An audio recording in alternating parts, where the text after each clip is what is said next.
The Amazing Brain, Part 1 by Robert Ornstein. The architecture of the brain. It is about the size of a grapefruit. It weighs about as much as a book. It is the one organ we couldn't transplant and still be ourselves. The brain is us. It regulates all bodily functions. It controls our most primitive behavior, such as eating, sleeping, keeping warm. It is responsible for our most sophisticated activities, the creation of civilization, of music, of art, science, language. Our hopes, thoughts, emotion, and personality are all lodged somewhere inside there. After thousands of scientists have studied it for centuries, the only word to describe it still is amazing.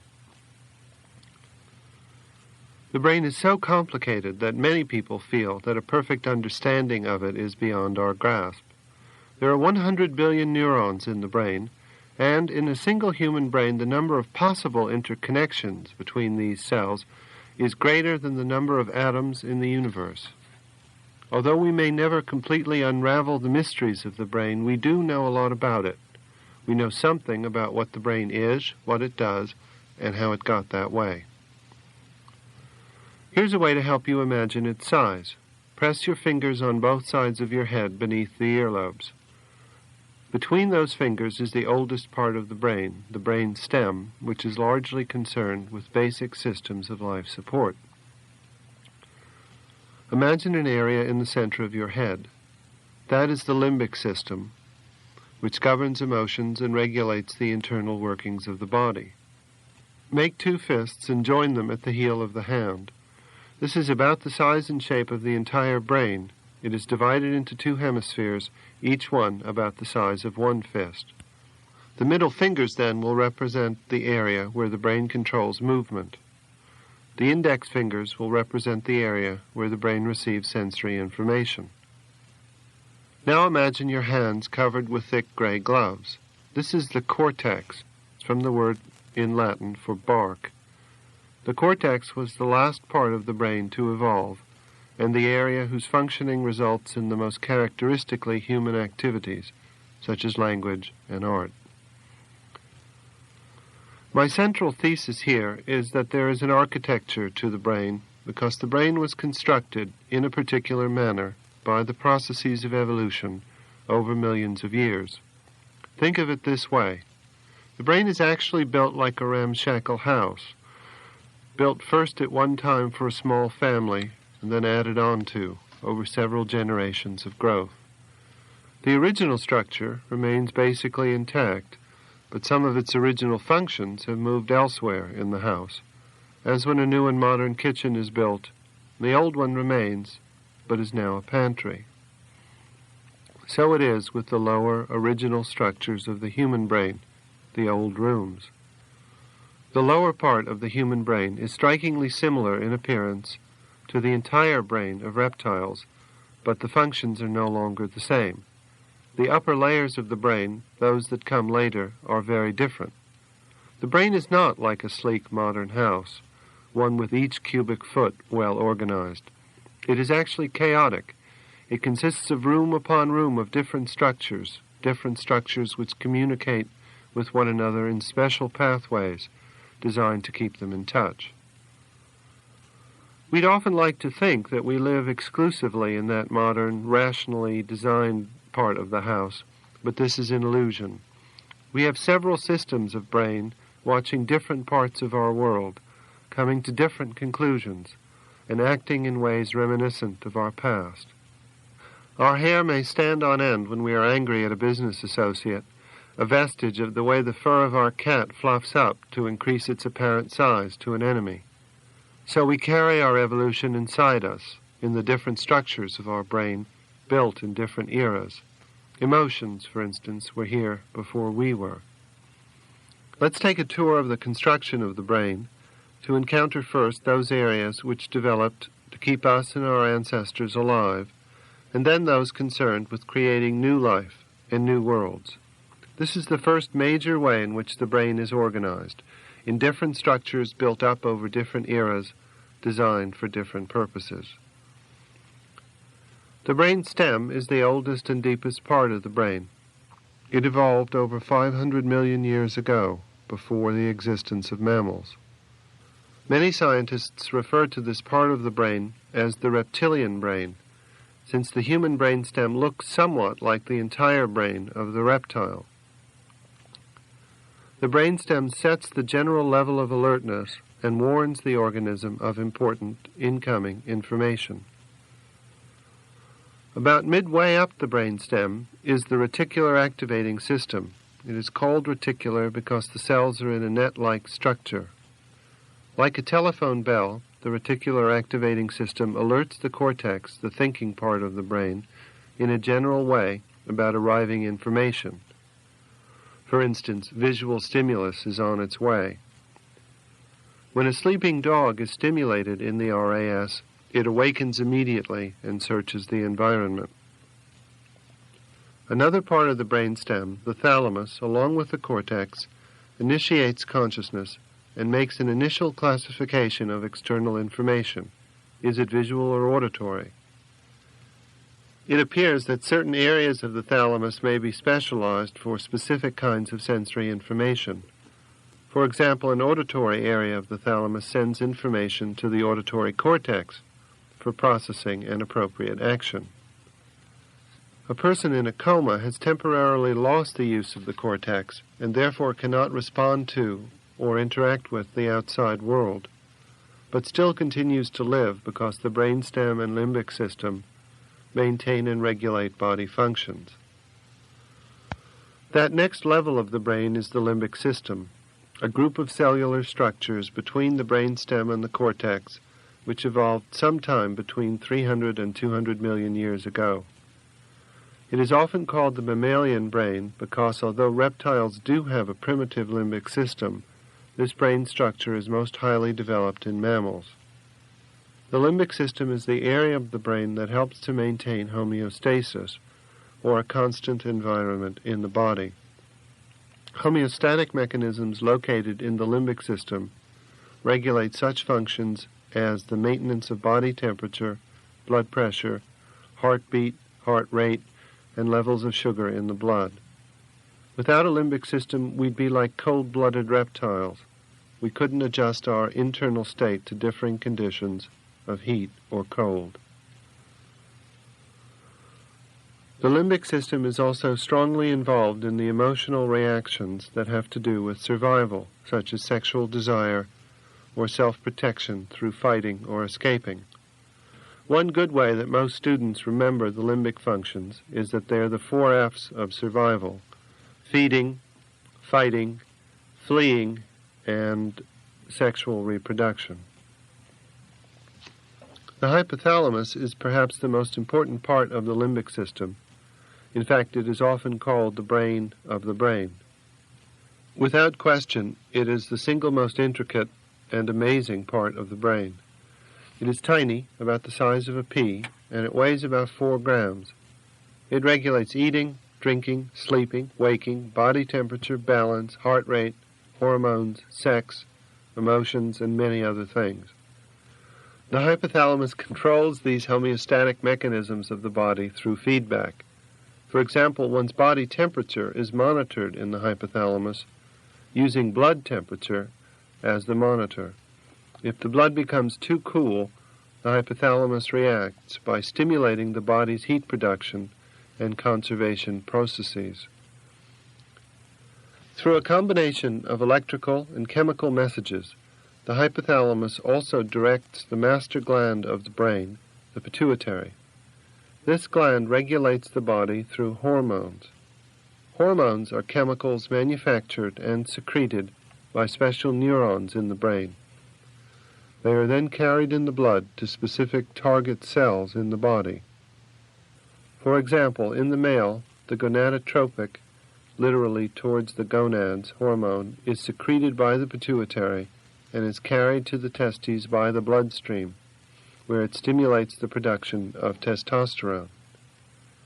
This is the primary male hormone involved in both sex and aggressive behavior. The pituitary synthesizes most of the hormones used by the brain to communicate with the major glands of the body. The third level of the brain, the cerebral cortex, first appeared in our ancestors about 200 million years ago. The cortex consists of more uncommitted cells than the lower structures, and it performs the functions that have greatly increased human adaptability. In the cortex of humans, decisions are made, the world is organized, our individual experiences are stored in memory, speech is produced and understood, painting seen, music heard. The cortex is only about 1/8 of an inch thick, and it is folded. Spread out, it would be about the size of a newspaper page. Of all mammals, humans have the most enfolded cortex, perhaps because such a large cortex had to fit into a small head to survive birth. It will seem as though a lot is known about the cerebral cortex. However, we know very little about how the cortex works. We know that certain activities are centered in the cortex. We know that some kinds of memory are cortical, but we don't know where memory is stored or how. We don't know how we retrieve specific memories. We know that thinking and learning are cortical functions, but we don't know exactly how we get a new idea or what happens in the brain when we learn something new. The study of the higher brain functions of the cortex is, and probably always will be, the frontier of research in the neurosciences. Whether we can apply all our marvelous cortical abilities to unraveling the mysteries of its own operations is a challenging and maybe impossible question to answer. The cortex, however, is the executive branch of the brain. It is responsible for making decisions and judgments on all the information coming into it from the body and the outside world. First, it receives new information from the outside world. It analyzes and compares this information with stored information about prior experiences and knowledge, and it makes a decision. It then sends its own messages and instructions out to the appropriate muscles and glands. The cerebral cortex as a whole is divided into two hemispheres. Each one is responsible for the opposite half of the body. The left side of the brain controls movements and receives information from the right side of the body, the right side of the brain from the left side of the body. The two hemispheres are connected by a band of neurons called the corpus callosum, the largest single organ in the brain, a bridge of some 300 million nerve cells. Between 4 and 1 million years ago, the fourth and to date final level of human brain organization emerged, this lateral specialization of the two hemispheres. These differences in function appeared at the time humans first began to make and use symbols, both language and art. One commentator has named this level of brain organization the asymmetric symbolic level. Each of the lobes, the major rooms of the cortex, are on both sides of the brain. The sensory areas are located near the parietal lobes. They are relatively smaller in humans than in other animals, but only because the rest of the cortex is so large in humans. The sensory area receives information about body position, muscles, touch, and pressure from all over the body. The motor areas control the movements of the different parts of the body. Information about the status and condition of different parts of the body is represented in the brain, although the area in the brain devoted to one part of the body or another is not in direct proportion to the physical area of the body. The reason for this is that the more used the function, the more space is given to it in the brain. For instance, although the back is larger than the tongue, it makes fewer intricate movements and is less sensitive. Our hands are terribly important to us, giving us information on touch and pressure, and are also capable of extremely complex movements. In a cat's brain, very little space would be devoted to its paws, which provide little sensory information, but a very large area would be devoted to the whiskers, which are far more sensitive. In the rat's brain, specific cells in the cortex actually respond to specific whiskers. At the rear of the brain is the occipital lobe. Because this area is devoted entirely to vision, it is often called the visual cortex. Visual information is sent from the eyes to the visual cortex and is analyzed for orientation, position, and movement. Damage to the occipital lobe can result in blindness even if the rest of the visual system is unaffected. The temporal lobe, at the lower side of the cortex, has several important functions. A small area about the size of a poker chip in that lobe is responsible for hearing. This part is often referred to as the auditory cortex. Other temporal lobe functions are perception, memory, and dreaming. Most of our knowledge of the workings of the temporal lobe comes from people who have suffered some sort of damage to this region. In some cases, dramatic hallucinations occur, while in others, events occurring after the damage cannot be remembered. Severe damage to certain areas of the left temporal lobe may result in aphasia, the loss of language. Here is how a person with such temporal lobe damage acts. A man might be interviewed in a hospital. His interviewer asks, "Can you tell me what work you've been doing?" The man answers, "If you had said that, Pumer, near the fortunate, Tampa, all around the Forfomars, this is so confusing." Notice that his phrasing and the sounds of the language seem like English. A Chinese person with similar damage would sound like Chinese. The patter is not completely random. It sounds like someone speaking English, but unintelligibly in the next room. What is lacking is this person's ability to organize the basic sounds of language into something meaningful. When the temporal lobe is electrically stimulated, some people report the feeling of being in two places at once. The memory of a past event and the present coexist in the person's consciousness. While fully conscious and aware of the operation that is going on, such a person might suddenly feel he is also in a kitchen 30 or 40 years before. The sounds and the smells of that kitchen seem real to him. The frontal lobe just behind the forehead is the largest of the four lobes, and it oversees much of the rest of the brain's activity. It has an especially rich connection with the limbic system. There is some evidence that an individual's initial appraisal of whether an event is threatening, dangerous, or not is carried out in the frontal lobe. It is primarily involved in planning, decision-making, and purposeful behavior. If the frontal lobes are destroyed or removed, the individual becomes incapable of planning, carrying out, or comprehending a complex action or idea, and unable to adapt to new situations. Such people are unable to focus attention and are extremely distracted by irrelevant stimuli.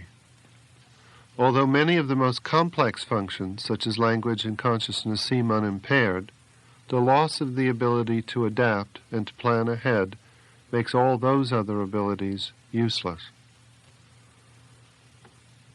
The parietal lobe, towards the rear of the brain, seems to be where we assemble our world. It is probably here that letters come together as words. Words get put together as thoughts. Damage to the parietal lobe can result in a form of agnosia, not knowing. Vernon Mountcastle studied a person with parietal lobe damage who was unaware of a whole side of his body, a condition called amorphosynthesis. Because his right parietal lobe was damaged, he ignored or did not know his entire left side. Drawings done by Mountcastle's patient of a clock show all the numbers of that clock crowded into the right half, and nothing on the left half. A person with damage to one half of the parietal lobe may only dress and groom one side of the body. Some individuals lose the ability to follow audio or visual cues and cannot recognize familiar objects by touch. The two hemispheres look about identical, but there are significant anatomical differences.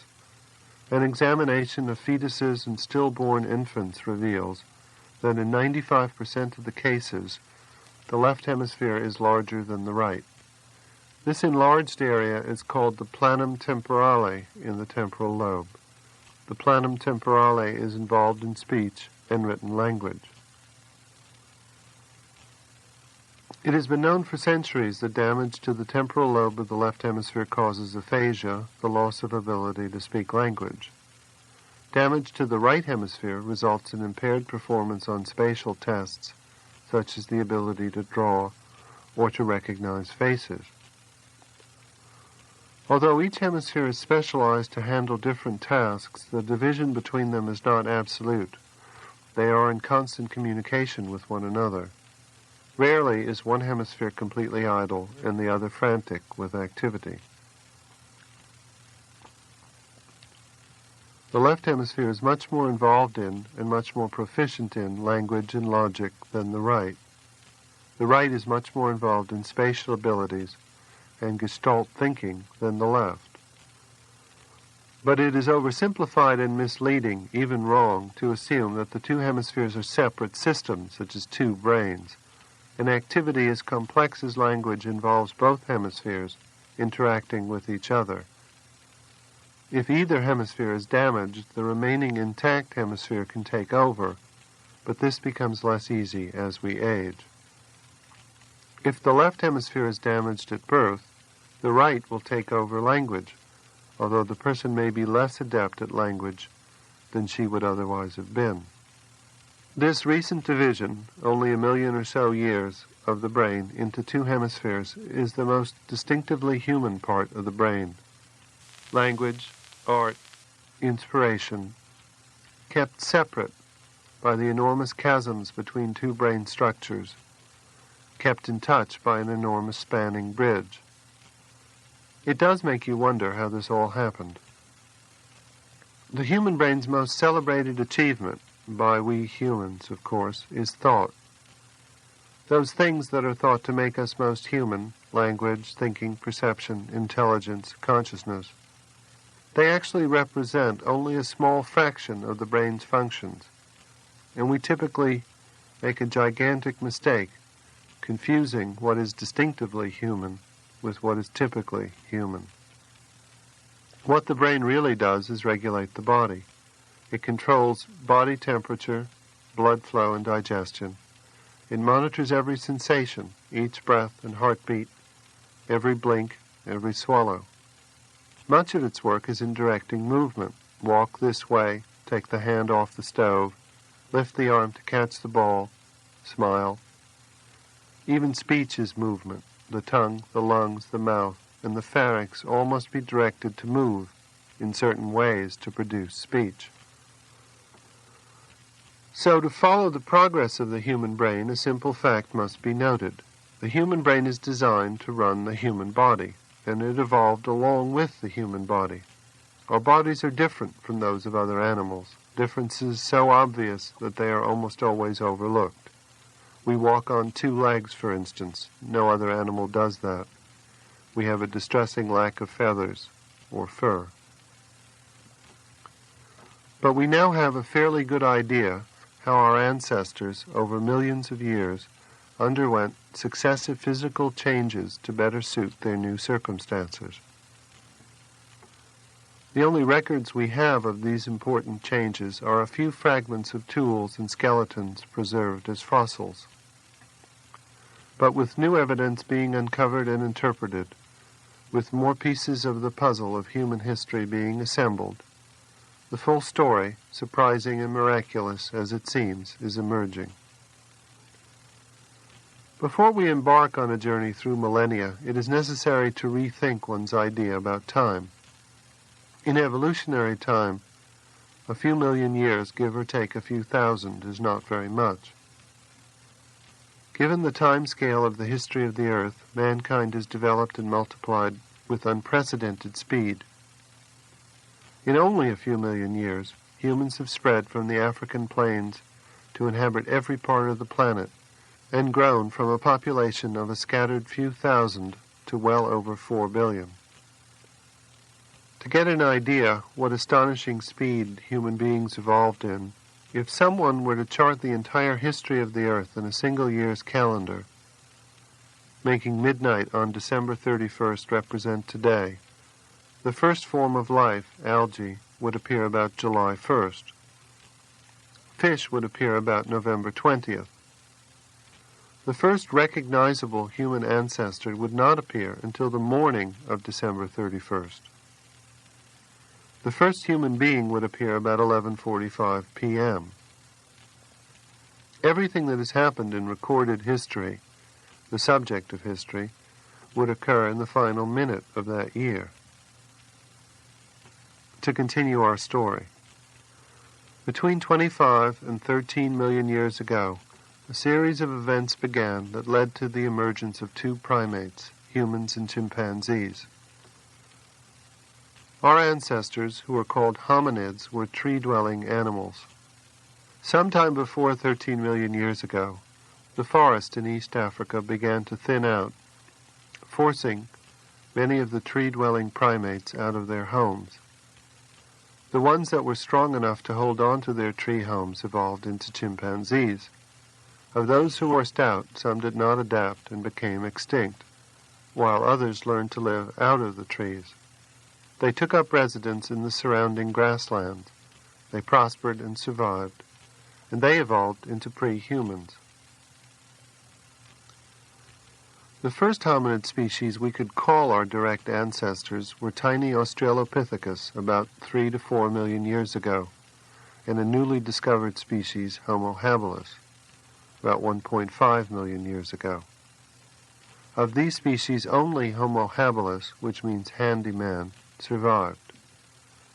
The superior advantages that ensured our survival were the ability to use tools and to hunt. In addition to these skills, his brain was larger and he walked more upright. Tool use made Homo habilis a more efficient worker. With tools, habilis could build shelters and construct primitive settlements. Perhaps more important, habilis hunted in groups. Feeding a family on fruits and berries is a difficult chore. Most of every day must be spent foraging for food. But a group of hunters can bring home enough food for several families for days. Food sharing allowed Homo habilis to begin to establish a stable home base and a more permanent cooperative society. The next and quite significant human ancestor is Homo erectus. In 1965, archaeologists uncovered a well-preserved settlement called Terra Amata, which unlocked many of the secrets of the behavior of Homo erectus. Today, in a housing complex built on that same site, people engage in many of the same activities as their ancestors 400,000 years ago. We know from the remains of Terra Amata that the culture of these ancestors was very advanced. Cooking pots, skins, marrow scrapers, and other advanced tools have been unearthed. The use of cooking tools means that the inhabitants of Terra Amata used fire. The taming of fire is an important landmark in human history. Along with the inventions of clothing and the development of shelter, they made life in cold climates possible. Even today, 75% of the Earth's population use fire as their primary source of warmth. Also, cooked food does not spoil as fast as raw food, and it is more versatile. The next step in human evolution are the Neanderthals. They are the cavemen of popular folklore.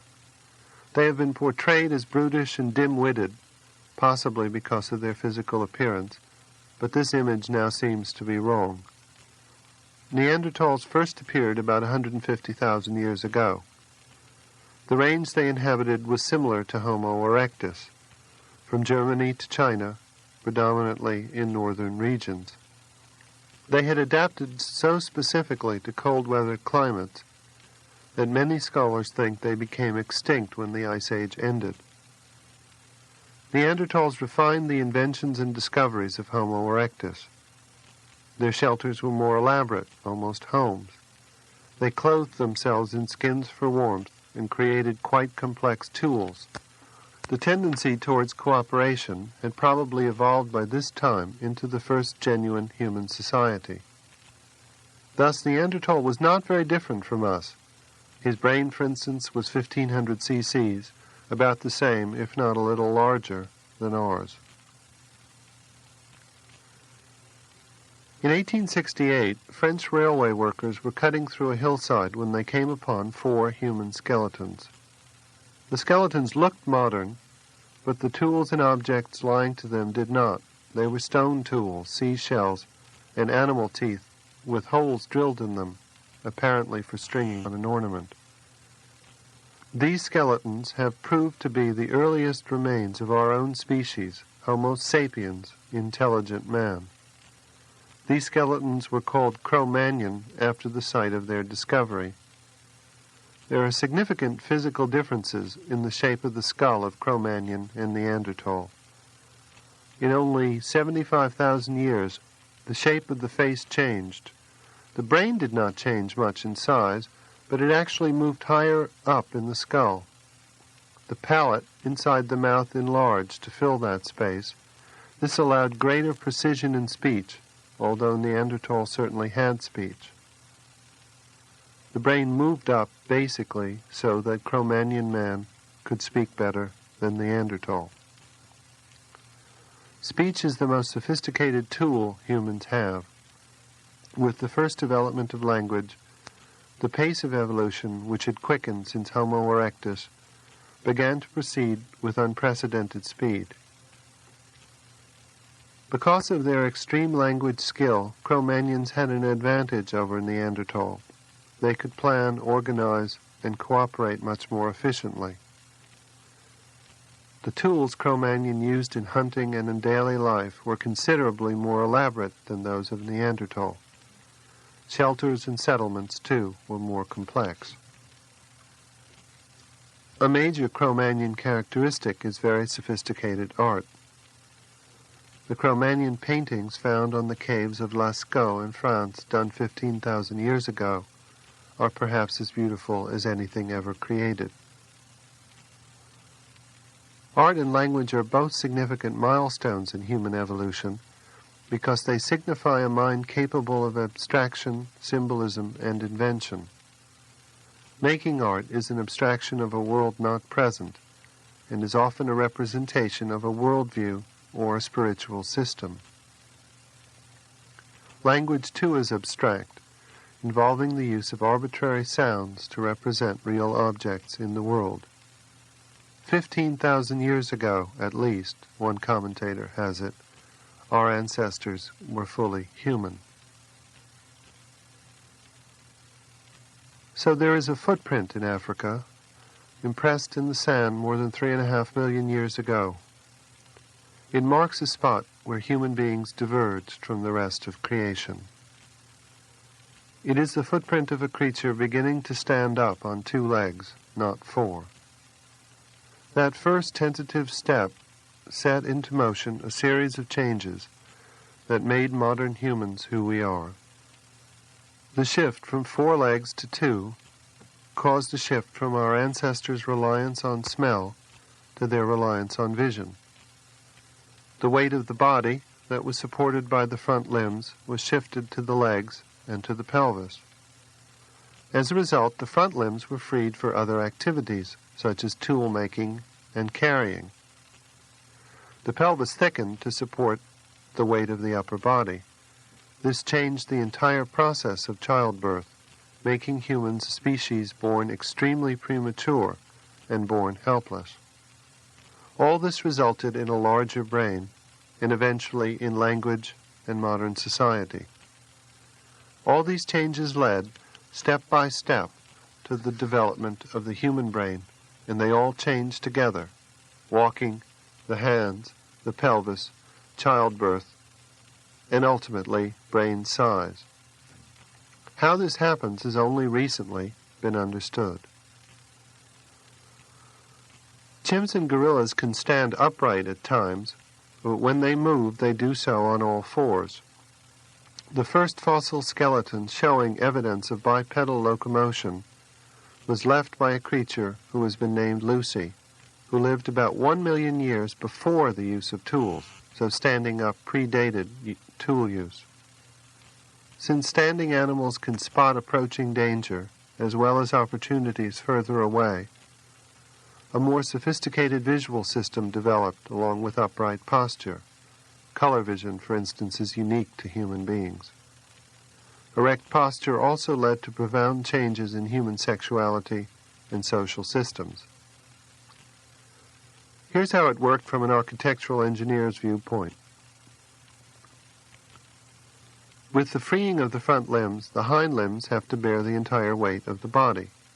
The human back was not originally designed to support an upright posture, which partially explains why back pains are a common complaint. To support the additional weight, the human pelvis grew thicker than that of the great apes. The thickened pelvis made the birth canal, the opening through which infants are born, much smaller. But while the birth canal was becoming smaller, the brain and the head were growing larger. If there had been no correction for this new disadvantage, the human species would eventually have died out because of extremely inefficient and painful childbirth.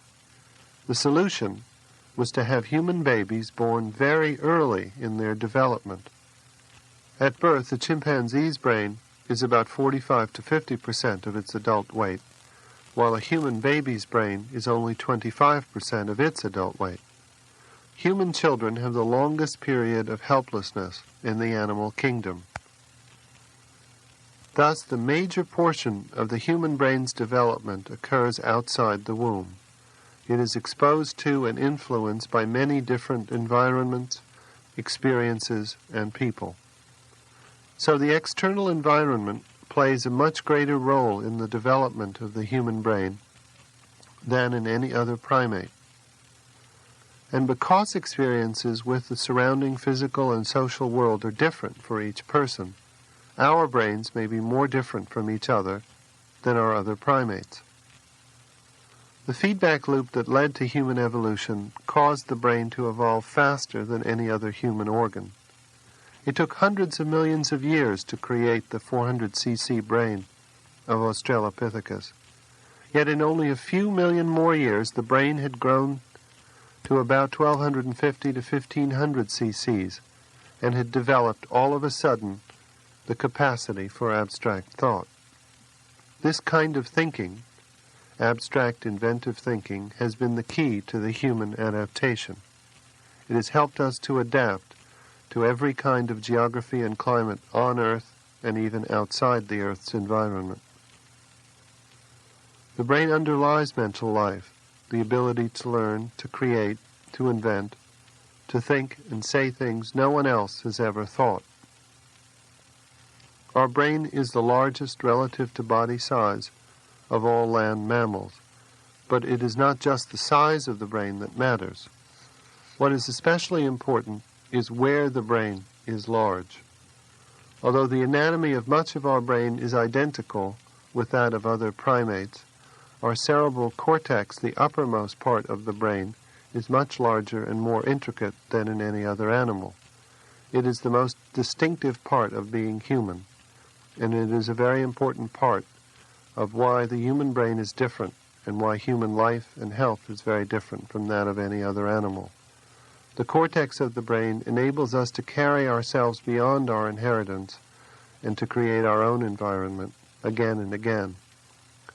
This is how, over millions of years, our brain got to be the way it actually is, a ramshackle, not an organized structure, carrying with it elements of our reptile and mammal past, and with a new ability, we hope, to create our own future. It is why, in part, human life is so different from that of other animals, and it is in part the key to the human condition.